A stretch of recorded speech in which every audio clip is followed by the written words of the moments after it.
एक वक्त था जब यूरोप के ट्रेडर्स इंडिया से माल खरीदने के लिए अपना सोना और चांदी लाते थे। इतना अमीर था ये देश कि दुनिया इसे सोने की चिड़िया कहती थी। हर बाजार में सोना चांदी घूमता था और हर गली में कला, संस्कृति और सुख शांति महकती थी। ब्रिटिशर्स के आने से पहले इंडिया दुनिया के सबसे अमीर और सबसे जगमगाते सभ्यताओं में से एक था। राज्य अलग अलग थे, पर देश की इकोनॉमी मजबूत थी, संस्कृति रोशन थी और अपने सिस्टम्स के साथ सब कुछ अपने तरीके से चल रहा था। बस एक कमी थी, एकता की। और ब्रिटिशों ने इसी कमजोरी का फायदा उठाया। 1700 के आसपास इंडिया का हिस्सा दुनिया के टोटल जीडीपी का लगभग 25% तक माना जाता है, पूरे यूरोप से भी ज्यादा। हमारे बाजारों में गोल्ड मोहर, सिल्वर रुपया और कॉपर कॉइन्स चलते थे। बड़े व्यापार सौदों में सोना और छोटी लेन देन में चांदी या तांबा। यूरोप के ट्रेडर्स जैसे पुर्तगाली, डच, ब्रिटिश और फ्रेंच सब यहाँ के टेक्सटाइल्स, स्पाइसेस और लग्जरी गुड्स लेने आते थे। लेकिन उनके पास हमारे माल के बराबर कुछ था ही नहीं, इसलिए वो अपना सोना चांदी देकर ही वापस जाते। यानी हर साल भारत में सोना चांदी का इनफ्लो बढ़ता गया और हमारे बाजार और बड़े होते गए। उस समय का भारत एक जीता जागता बाजार था। हर शहर, हर गांव में मंडियां, जहां सिल्क, कॉटन, मलमल, मसाले, ज्वेलरी, इत्र, मिट्टी के बर्तन और पेंटिंग्स बिकती थी। लोग अपना माल खुद बनाते, खुद बेचते। बिचौलिए कम थे और व्यापार भरोसे या वचन पर चलता था।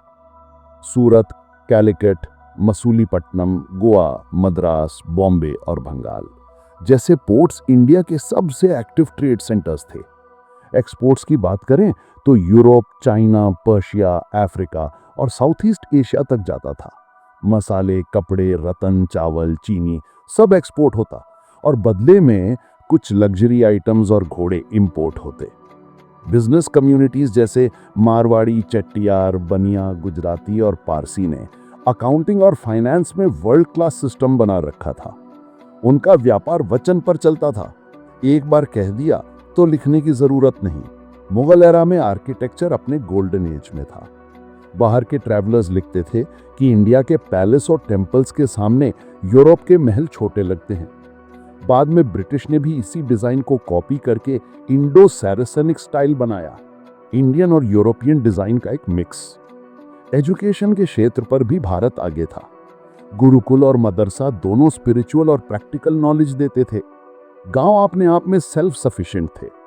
किसान अपना खाना खुद उगाते, कपड़ा बनाते और बेसिक जरूरतें लोकल लेवल पर ही पूरी होती। लेकिन फिर 1600 में लंदन में एक कंपनी बनी, ईस्ट इंडिया कंपनी। उनका मकसद सिंपल था, भारत से व्यापार करना। ब्रिटिशर्स इंडिया आए जहाज से, केप ऑफ गुड होप के रूट से। इंडिया में उन्हें ट्रेड के लिए एक्सेप्ट किया लोकल रूलर्स और मुगल ऑफिशियल्स ने, क्योंकि उनका माल और बिजनेस फायदेमंद था। जहांगीर के टाइम पर उन्हें सूरत में ट्रेडिंग राइट्स मिले। शुरू में वो सिर्फ व्यापारी लगे, खतरा नहीं, पर उनके पास एक छुपी हुई चाल थी, व्यापार के साथ साथ राज करने की।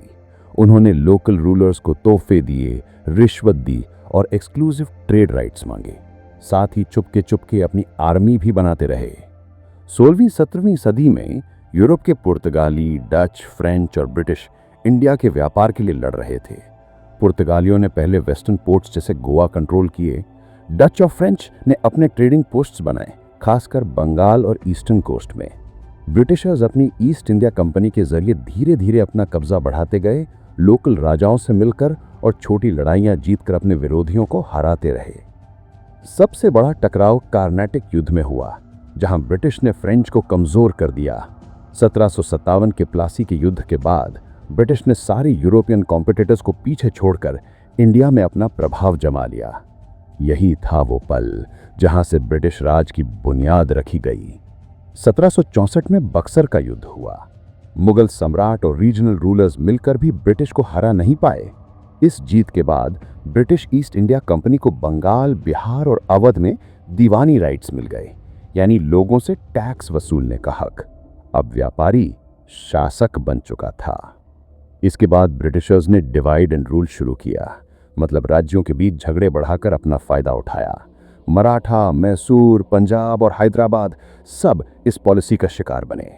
उन्होंने ट्रीटीज, सब्सिडीज और डॉक्ट्रिन ऑफ लैप्स जैसे चालाक तरीकों का इस्तेमाल करके एक एक करके सभी राज्यों को अपने कब्जे में ले लिया। मैं आपको समझाता हूं कि इसका मतलब क्या है। ट्रीटीज यानी संधियां। ब्रिटिशर्स राजाओं से शांति या मदद के नाम पे समझौते करते थे और धीरे धीरे उनके राज्य पे अपना प्रभाव जमा लेते थे। सब्सिडीज यानी मदद के बदले में कर्ज। ब्रिटिशर्स राजाओं को अपनी सेना देने के बदले पैसा वसूलते थे और जब राजा वो पैसा नहीं दे पाते थे तो उनका इलाका ले लेते थे। डॉक्ट्रिन ऑफ लैप्स, जिस राजा का प्राकृतिक वारिस नहीं होता था उसका राज्य ब्रिटिश अपने कब्जे में ले लेते थे, जैसे झांसी, सतारा, नागपुर। एक एक करके पूरा भारत उनके जाल में फंस गया। फिर शुरू हुआ अत्याचार का दौर। ब्रिटिश ने इंडियन टेक्सटाइल्स पर यूरोप में हाई टैक्स लगाया और अपने फैक्ट्री गुड्स इंडिया में बिना टैक्स के भेजने लगे। नतीजा ये हुआ कि हमारे आर्टिजन्स और वीवर्स बर्बाद हो गए और देश की अपनी इंडस्ट्री गिर गई। ब्रिटिशर्स ने जमींदारों पर बहुत ज्यादा टैक्स लगाया। चाहे बारिश हो या ना हो, टैक्स देना ही पड़ता था। उन्होंने किसानों को फूड क्रॉप्स के बदले कैश क्रॉप्स जैसे नील, अफीम और कॉटन उगाने पर मजबूर किया। इससे ब्रिटिश को मुनाफा हुआ, लेकिन हमारे किसानों और लोगों का नुकसान हुआ। एक समय था जब भारत शिक्षा के क्षेत्र में भी दुनिया से आगे था। गुरुकुल और मदरसे स्पिरिचुअलिटी के साथ साथ प्रैक्टिकल नॉलेज भी देते थे। लेकिन 1835 में जब मैकॉले की एजुकेशन पॉलिसी आई, सब कुछ बदलने लगा। अंग्रेजी पढ़ने और नौकरी की तैयारी पर जोर दिया गया और हमारे पुराने स्वदेशी नॉलेज सिस्टम्स जिनसे कभी दुनिया सीखती थी, उन्हें बैकवर्ड कह के साइड कर दिया गया। सबसे बड़ी ट्रेजेडी हुई बंगाल में 1769 से 1770 के बंगाल अकाल में। उस वक्त बंगाल इंडिया का सबसे समृद्ध राज्य था, पर 1769 में बारिश न होने की वजह से फसल पूरी तरह बर्बाद हो गई।